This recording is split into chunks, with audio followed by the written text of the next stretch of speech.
বিসমিল্লাহির রহমানির রহিম।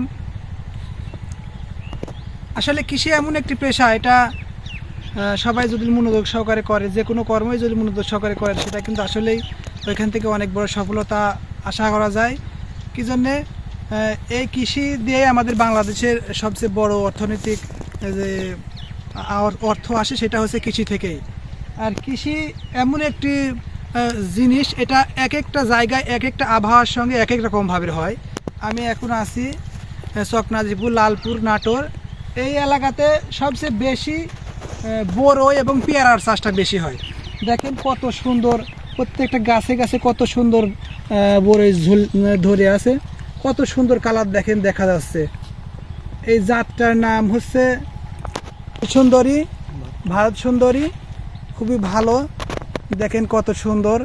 আসলে এক একটা জায়গায় এক একটা ফসল ভালো হওয়ার কারণে ওই রকম আবহাওয়া ওই এলাকাতে মানে উট করে।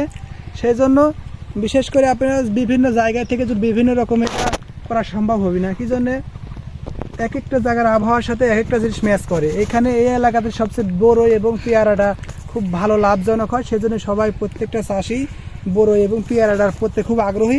এবং আশেপাশে কিছু দেখুন ড্রাগন চাষ করতেছে, ড্রাগনটাও খুব ভালো। কিন্তু আসলে এটা খুব ভালো একটা বিষয়। আমাদের এইখান থেকে যে বড়ইগুলা বিভিন্নভাবে আমাদের এখান থেকে বনপাড়াতে আড়তে যায়, ওইখান থেকে বা সারা বাংলাদেশে বিভিন্ন জায়গায় বিভিন্নভাবে এই বড়ইগুলা বিভিন্ন জায়গায় চলে যাচ্ছে। দেখেন কত সুন্দর দেখতে। আসলে এত সুন্দর কালার, এত মানসম্মত যে একটা এখান থেকে যে বড়ইগুলা সারা বাংলাদেশে যাচ্ছে, এগুলা কিন্তু খুবই ভালো একটি বিষয়।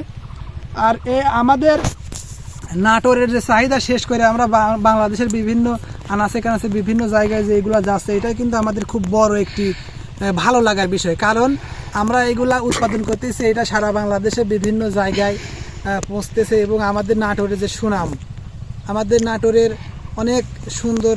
দেখেন এই যে গাছটা আছে, ছোট্ট একটি ডাল, কত সুন্দর বড়ই ধরে আছে, দেখেন অনেক সুন্দর।